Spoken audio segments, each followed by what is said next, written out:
Su señoría excelentísima comparece en representación del Ministerio Público Valentina Mondaca, solicitando desde ya se rechace en todas sus partes el recurso de nulidad interpuesto en representación de Mauricio Ortega.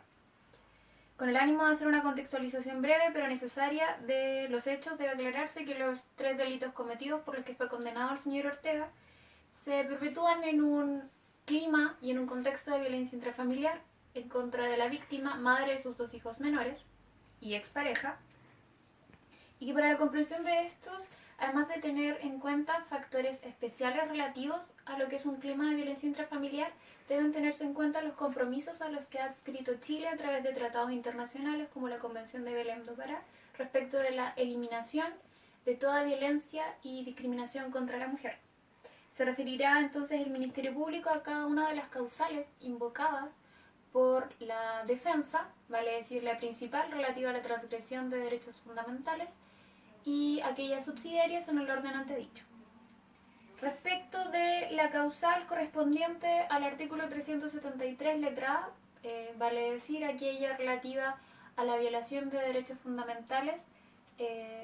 específicamente aquello estipulado en el artículo 19 número 3, el debido proceso, y el artículo 19 número 7, letra F, el derecho a guardar silencio. Cabe decir primero que los registros y actas respectivos de ellos estuvieron siempre a disposición de la defensa y que, según esta, la violación de derechos fundamentales, que significa el desbordamiento del debido proceso, se da en el contexto de un control de identidad efectuado al señor Ortega el día 14 de mayo de 2016, en que se le toma una declaración en calidad de testigo, declaración que por cierto no reviste el carácter de incriminatoria, que no significa tampoco su detención, puesto que esta se efectúa 3 días después, y que por ende no hace exigible el ejercicio de prerrogativas que le corresponderían si se le hubiese tomado la declaración en una calidad distinta a la de testigo. Específicamente en lo que se refiere al supuesto desborde del debido proceso en el contexto del control de identidad, se arguye por la defensa que ya se tenía identificado al señor Ortega, por ende no procedía.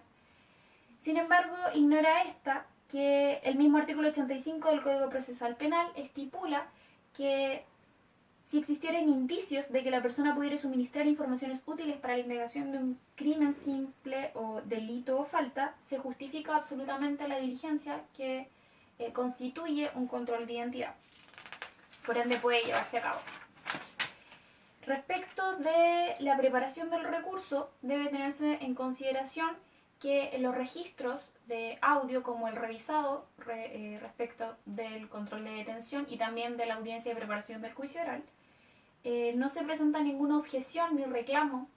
por la defensa relativa a una presunta transgresión de derechos fundamentales, lo que implica que, a la luz de que ahora, en esta instancia, se realizan estos reclamos, se faltaría lo estipulado en el artículo 377 referente a la necesariedad de que cualquier vicio o defecto se deba denunciar o reclamar en la oportunidad procesal correspondiente. En atención a todo lo anteriormente dicho, el Ministerio Público solicita desde ya se rechace la causal principal invocada por la defensa en el recurso de nulidad que nos convoca. En cuanto a las causales de nulidad subsidiarias, el artículo se arguye que se presenta aquella estipulada en el artículo 374 letra E en relación con el artículo 342 letra C, cuando el fallo impugnado, señala la defensa, determina que existen 2 grupos de lesiones propinadas a la víctima, faltando el tribunal a lo requerido en el artículo 342 letra C, específicamente existiendo falta al principio de no contradicción y razón suficiente contenidos en el principio de la lógica que debe revestir los fallos. Sostiene la defensa, se encuentran estas faltas cuando el tribunal realiza una incorrecta ponderación de las declaraciones de los testigos CJQM y DAAV, ignorando esta, que se acredita que las condiciones en las que se dan las declaraciones de los testigos no pueden omitirse. Vale decir, estas declaraciones se dan en un contexto de la percepción de los hechos se da en un contexto de poca luminosidad, a una distancia de aproximadamente 70 metros, y en una posición que no permite un rango de visión que pueda hacerlos identificar elementos señalados en la declaración. Además, no debe ignorarse que las pruebas, y como lo realiza, se efectúa en el fallo impugnado, se deben ponderar y contrastar. Por ende, no pueden ser valoradas, no pueden ser ponderadas de forma aislada, sino de forma conjunta. Incluso la apreciación de los testimonios aludidos sin atender a las condiciones recién dichas respecto de la luminosidad y la distancia harían incurrir al fallo en otro de los aspectos que deben considerarse según el artículo 342 letra C, que son los conocimientos científicamente afianzados. Por otro lado, descontextualiza la defensa que el testimonio de la perito Vivian Bustos, puesto que su declaración no señala, como se ha esbozado por ellos, que existiera un solo grupo de lesiones, sino que las primeras lesiones perpetradas contra la víctima, vale decir aquellas que se realizan por el señor Ortega con concreto en el sector de su cabeza, su cráneo, no tienen un nexo causal con el segundo grupo de lesiones que se efectúa con las llaves del auto y que terminan en la extracción de los ojos y la ceguera de por vida de la víctima. En lo que se refiere a la causal invocada, estipulada en el artículo 374 letra E en relación al artículo 342 letra C, la defensa argumenta que se faltaría a los principios de la lógica y de la no contradicción respecto básicamente de las declaraciones de la víctima, otorgándoles una ponderación mejor y mayor a aquellas que culpan al señor Ortega que aquellas que no lo culpan. Específicamente se refiere a la contradicción de la víctima cuando en un momento no lo reconoce como el autor del crimen. Sin embargo, ignora esto primero, el contexto en el que se da esta agresión en contra de la víctima, que es un contexto de violencia intrafamiliar, donde suele existir por parte de esta una disposición a la protección de su agresor por la vida y la intimidad que compartían. Significaría además exigir a la víctima que revistiera la calidad de víctima perfecta, lo que faltaría a los principios de imparcialidad que deben regir el proceso. Respecto a esta causal, además, vale decir que en ningún momento la defensa arguye cuáles son las faltas en las que recae el voto de mayoría,